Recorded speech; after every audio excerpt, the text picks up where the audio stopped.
बिस्मिल्लाहिर्रहमानिर्रहीम। Welcome back friends, welcome back to another video lecture by microbiologist. कैसे dear viewers, उम्मीद करता हूँ कि आप लोग ठीक ठाक और खैर खैरियत से होंगे। डियर व्यूवर्स, आज इस वीडियो लेक्चर में हम इलेक्ट्रोलाइट से रिलेटेड एक और टेस्ट पढ़ेंगे जो कि क्लोराइड टेस्ट है। ठीक है व्यूवर्स, अगर आप लोगों को याद होगा तो हमने सोडियम टेस्ट और पोटेशियम टेस्ट पढ़ा था जो कि इलेक्ट्रोलाइट से रिलेटेड टेस्ट है। ठीक है, तो आज इस वीडियो लेक्चर में हम क्लोराइड टेस्ट के हवाले से पढ़ेंगे कि क्लोराइड टेस्ट क्या है, इसको किस तरीके से परफॉर्म किया जाता है, अगर ये कम ज़्यादा आ जाए तो कौन सी मेन कंडीशन होती है, इसका डायग्नोस्टिक पर्पस क्या है, एक्सेट्रा। तो बहुत तफसील से हम क्लोराइड टेस्ट के हवाले से पढ़ेंगे, तो वीडियो को बिल्कुल स्किप ना करें और वीडियो को एंड तक देखिएगा। ठीक है, मेरा नाम है मोहम्मद कामिल खान और आप देख रहे हैं मेरा यूट्यूब चैनल। तो चलिए जी, वीडियो को स्टार्ट करते हैं।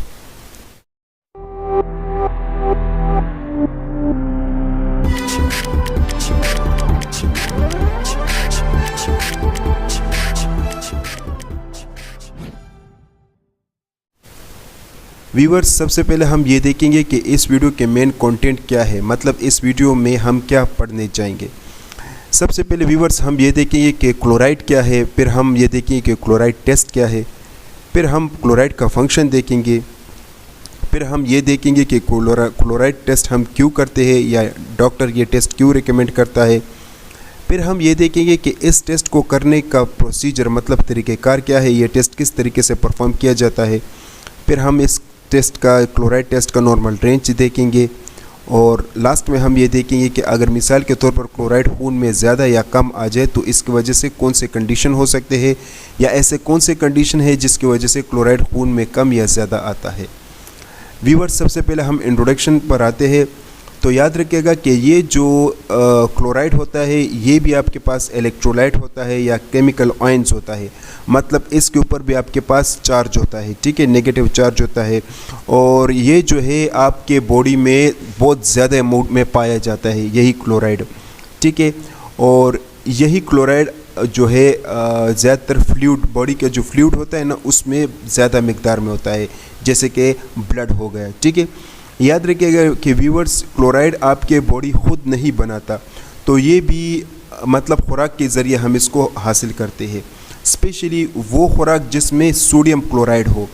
क्लोराइड अकेले में नहीं होता, अगर इसके साथ सोडियम इसके साथ मिल जाता है ना तो तब ये सोडियम क्लोराइड बनाता है। तो इसी तरीके से क्लोराइड हमारे बॉडी में आता है। ठीक है, तो सोडियम क्लोराइड सिंपली जो नमक होता है ना उसको सोडियम क्लोराइड कहा जाता है। तो ये हम मतलब जब खाने में इसका इस्तेमाल ज़्यादा करते हैं ना तो इसी तरीके से ये हमारी बॉडी में आते हैं और हमारी बॉडी में इसका ख़ास फंक्शन होता है, वो मैं आगे स्लाइड में आपको बताऊंगा। ठीक है, अब हम बात करते हैं कि क्लोराइड टेस्ट क्या है। तो व्यूअर्स, जब हम क्लोराइड आयंस का लेवल मालूम करते हैं या चेक करते हैं खून में या यूरिन में, इस टेस्ट को हम कहते हैं क्लोराइड आयन टेस्ट। ठीक है, अब हम देखते हैं कि क्लोराइड अगर आपके बॉडी में मौजूद है नॉर्मल लेवल में, ठीक है, याद रखिएगा कि इसका लेवल नॉर्मल होना चाहिए। अगर ये आपके बॉडी में नॉर्मली प्रेजेंट है तो इसका क्या फंक्शन है। ये क्लोराइड जो है ये आपके खुराक के डाइजेशन में एक मेन रोल अदा करते हैं। वो किस तरीके से, वो इस तरह कि ये क्लोराइड जो है असल में HCl के फॉर्मेशन, जिसको हम हाइड्रोक्लोरिक एसिड कहते हैं, उसके फॉर्मेशन में एक मेन रोल अदा करते हैं। और आपको पता है कि यही HCl जो है स्टमक से निकलता है। जब यही HCl स्टमक से निकलता है तो ये खुराक पर जाकर गिरता है, जिसकी वजह से खुराक की डाइजेशन होती है। तो this is all about chloride. ठीक है, नेक्स्ट हमारे पास है पोटाशियम और सोडियम के लेवल को बरकरार रखना, ये भी क्लोराइड करता है। इसके अलावा सिलेवरी ग्लैंड को एक्टिवेट करके एमाइलेज एंजाइम की प्रोडक्शन करना, और यही एमाइलेज एंजाइम स्टार्च के हाइड्रोलिसिस करता है और फिर ग्लूकोज में, simple form of the glucose में उसको कन्वर्ट करता है, जो कि एनर्जी में फिर मेन रोल अदा करता है। ठीक है, तो ये भी क्लोराइड करता है। इसके अलावा क्लोराइड जो है वो आपके बॉडी में जो वाटर का बैलेंस होता है, मतलब जो फ्लूइड होता है इनसाइड या आउटसाइड जो सेल होता है, यानी सेल को वाटर चाहिए। ठीक है, उसमें जो साइटोप्लाज्म होता है जिसकी वजह से हर एक ऑर्गेनीलिस अपनी जगह पर मौजूद होता है। तो कहने का मतलब ये जो सेल के अंदर फ्लूइड का आना जाना और इसमें जो फ्लूइड का जो बैलेंस बरकरार होने की जो खासियत होती है, ये भी आपके पास क्लोराइड ही करता है। ठीक है, इसके अलावा क्लोराइड जो है वो लिवर की हेल्प करता है। लिवर की हेल्प कुछ इस तरीके से करता है कि लिवर मतलब उसको एक्टिवेट करके जो वेस्ट प्रोडक्ट बॉडी में होता है तो वो उसको रिमूव करता है। ठीक है, तो this is all about the main function of the chloride. अब हम बात करते हैं कि व्यूअर्स अगर ये टेस्ट हम करते हैं तो इस टेस्ट से हमें क्या पता चलता है, या इस टेस्ट का डायग्नोस्टिक पर्पस या इम्पोर्टेंस क्या है इस टेस्ट को करने का। व्यूअर्स ये टेस्ट हम इसलिए करते हैं ताकि हमें पता चल जाए मुख्तलिफ़ किस्म की बीमारियों का इससे हमें पता चलता है, जैसे कि वॉमिटिंग, डायरिया, वीकनेस।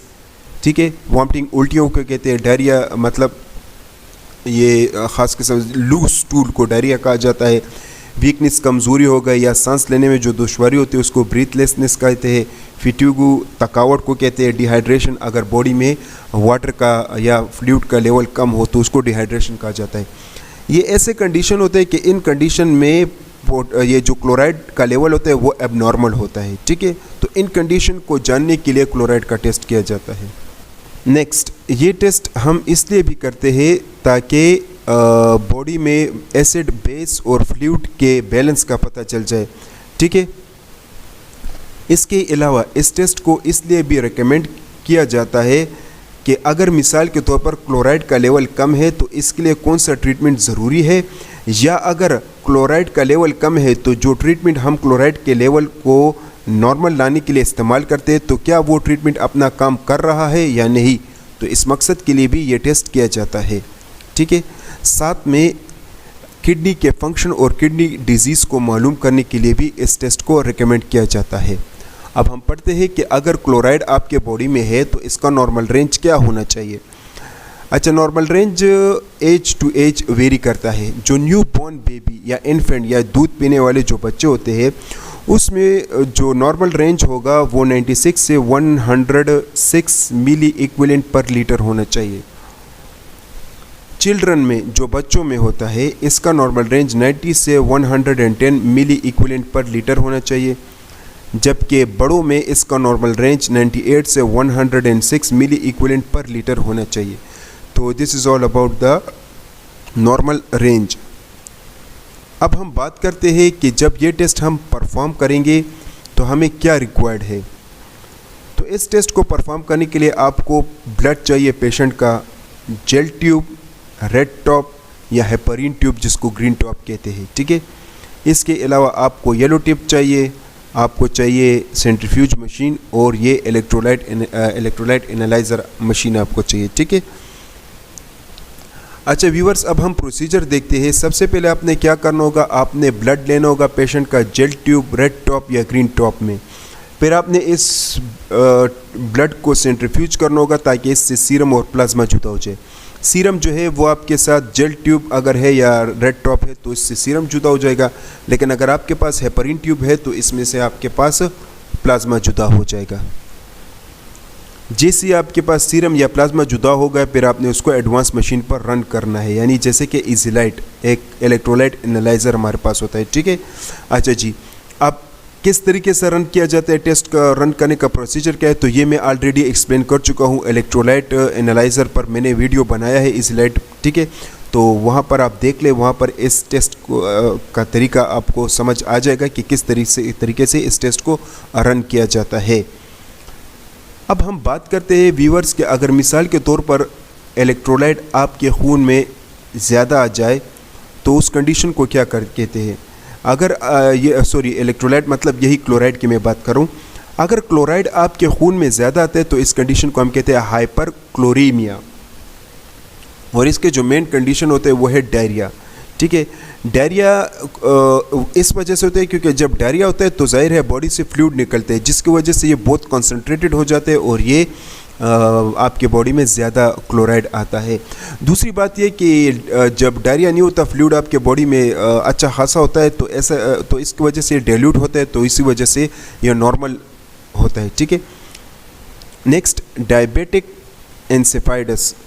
व्यूअर्स, ये एक ऐसा कंडीशन होता है जब डायबिटिक पेशेंट्स में कि जब एक हार्मोन होता है जिसको हम कहते हैं एंटी डायूरेटिक हार्मोन, ये यानी सिक्रीट नहीं होता या बहुत कम सिक्रीट होता है, तो इसके सिक्रीशन ना होने की वजह से फिर क्या होता है, आपके बॉडी में यूरिनेशन आपको यूरिन बहुत ज़्यादा आता है और साथ में आपको प्यास लगती है यानी थर्स्ट होता है, ठीक है। तो इस कंडीशन को जो कि हम कहते हैं डायबिटिक इंसिपाइटिस, क्योंकि ये ज़्यादातर डायबिटिक पेशेंट्स में होता है। नेक्स्ट हमारे पास है एक्यूट और क्रॉनिक रीनल फेलियर, मतलब अगर किडनी फेल हो जाए तो तब भी क्लोराइड खून में ज़्यादा आता है। ये इसलिए क्योंकि किडनी क्या करते हैं, वो आपके खून में से फिल्ट्रेशन करता है, यानी क्लोराइड दूसरे अगर नमकियात ज़्यादा है आपके बॉडी में मिनरल्स वगैरह, तो इसके फिल्ट्रेशन में एक मेन रोल अदा करता है, ठीक है। लेकिन अगर वो ख़राब हो जाए तो जाहिर है फिल्ट्रेशन नहीं होगा, जिसकी वजह से ना सिर्फ क्लोराइड बल्कि और भी इलेक्ट्रोलाइट खून में ज़्यादा आता है, या इसके ज़्यादा आने की वजह से रीनल फेलर हो जाता है, एक्यूट या क्रोनिक, ठीक है। नेक्स्ट, अगर आप खुराक में ज़्यादा से ज़्यादा नमक का इस्तेमाल करते हैं जैसे कि सोडियम क्लोराइड, तो जाहिर है इसकी वजह से भी क्लोराइड ज़्यादा आता है। इसकी वजह से नॉर्मल सलाइन का ज़्यादा लेना या इस्तेमाल करना, क्योंकि हमें पता है कि नॉर्मल सलाइन में भी क्लोराइड होता है, तो अगर आप ये ज़्यादा इस्तेमाल करेंगे तो जाहिर है क्लोराइड ज़्यादा आएगा। एनीमिया मतलब खून की कमी, इसमें भी क्लोराइड ज़्यादा आता है। इसके अलावा एक्लेम्प्सिया, डियर व्यूअर्स, एक्लेम्प्सिया एक ऐसा कंडीशन होता है जिसको हम कन्वुलेजेंस कहते हैं, जिसमें जो प्रेग्नेंट वमेन होते हैं तो उसको मतलब जो उसके जो मसल्स होते हैं कंट्रैक्शन और रिलैक्सेशन, वो बड़े क्विकली कंट्रैक्शन और रिलैक्सेशन करते हैं, ठीक है। या हम कहते हैं कि ब्रेन से रिलेटेड एक डिसऑर्डर भी ये होता है, ठीक है, क्योंकि ये कंट्रैक्शन और रिलैक्सेशन ज़्यादातर ब्रेन ही करता है, तो जाहिर बात है इस कंडीशन को हम कहते हैं एक्लेम्प्सिया। नेक्स्ट हमारे पास है हाइपर पैराथायरॉयडिज्म, तो ऐसा कंडीशन जिसमें थायराइड ग्लैंड से हार्मोन का ज़्यादा निकलना। इसके अलावा शराब ज़्यादा पीना, अल्कोहलिज्म, ठीक है, तो इससे भी क्लोराइड ज़्यादा आता है। इसके अलावा मल्टीपल माइलोमा, तो व्यूअर्स मल्टीपल माइलोमा असल में कैंसर है एक, ठीक है, जिसमें प्लाज्मा सेल्स जो है वो ज़्यादा तादाद में बनते हैं, मैलिग्नेंट प्लाज्मा सेल्स बहुत ज़्यादा उसकी प्रोलिफरेशन होती है, ठीक है, तो this is called multiple myeloma. Next हमारे पास है हेड इंजरी, जब कोई चोट लग जाए यानी हेड पर, ठीक है, तो इस वजह से भी ये ज़्यादा आता है। तो ये थे आपके पास मेन कंडीशन जिसमें क्लोराइड ज़्यादा आता है। यहाँ पर मैंने गलती से हाइपोकैलेमिया लिखा है, लेकिन ये असल में हाइपोक्लोरीमिया है, ठीक है। हाइपोक्लोरीमिया वो कंडीशन होता है जिसमें क्लोराइड खून में कम आता है, ठीक है, और उसके जो मेन वजूहात है वो है डायबिटिक एसिडोसिस, मतलब जब आपके बॉडी में एसिड ज़्यादा अमाउंट में सिक्रेट होता है जैसे कि कीटोन, और वो आपके बॉडी के लिए नुकसानदेह होता है, तो ये डायबिटिक की वजह से होता है, ठीक है। डायबिटिक का एक ख़ास कंडीशन होता है उसकी वजह से होता है, तो इसको हम कहते हैं डायबिटिक एसिडोसिस। अगर ये कंडीशन है तो इसकी वजह से हाइपोक्लोरीमिया होता है।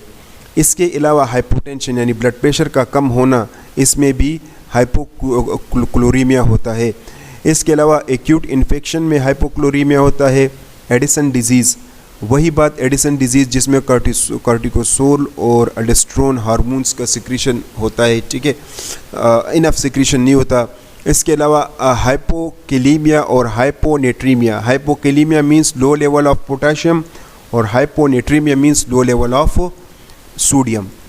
इसके अलावा कंजेस्टिव हार्ट फेलर मतलब हार्ट अटैक, अगर ये कम है तो जाहिर बात है ये चूँकि इलेक्ट्रोलाइट है और हार्ट बीट में एक मेन रोल अदा भी करते हैं। दूसरी बात ये जो इलेक्ट्रिक करंट ये आपके दिल की जो धड़कन होती है, ये जो पंपिंग करता है ना, तो इसमें भी ये इलेक्ट्रोलाइट का एक मेन रोल होता है। तो अगर ये कम है तो जाहिर बात है हार्ट अटैक के चांसेस भी होता है। कुशिंग सिंड्रोम्स भी एक ऐसे डिजीज़ होता है जिसमें हाइपोक्लोरीमिया होता है। अगर आपके बॉडी से बहुत ज़्यादा पसीना निकलता है तो जाहिर बात है इलेक्ट्रोलाइट भी निकलते हैं, तो जिसमें क्लोरीन भी ज़्यादा अमाउंट में निकल जाता है, तो इस वजह से भी हाइपोक्लोरीमिया होता है। इस तरह प्रोलॉन्ग वॉमिटिंग और डायरिया, बहुत ज़्यादा डायरिया हो या वॉमिटिंग हो तो जाहिर है उस जैसे कि हमने हाइपर क्लोरीमिया में पढ़ा कि वॉमिटिंग की वजह से फ्लूइड निकलता है, तो ना सिर्फ फ्लूइड निकलता है बल्कि इसके साथ साथ क्लोरीन भी निकल जाता है, जिसकी वजह से हाइपोक्लोरीमिया हो जाता है। नेक्स्ट हमारे पास है बर्न्स। अगर कोई बंदा जल जाता है तो ज़ाहिरी बात है उसके बॉडी में फ्लूइड बहुत कम हो जाता है, जिसकी वजह से हाइपोक्लोरीमिया होता है। तो this is all about the chloride test. बहुत बहुत शुक्रिया डियर व्यूवर्स देखने के लिए। उम्मीद है ये वीडियो आपको पसंद आई होगी। अगर वीडियो पसंद आई है तो इसको ज़रूर लाइक कीजिएगा, हमारी वीडियो को अपने दोस्तों के साथ लाजमी शेयर कीजिएगा और चैनल को सब्सक्राइब कीजिएगा ताकि आपको बेहतरीन वीडियोस के अपडेट मिल सके। तब तक के लिए इतना ही, अपना ख्याल रखिएगा। अल्लाह हाफिज़।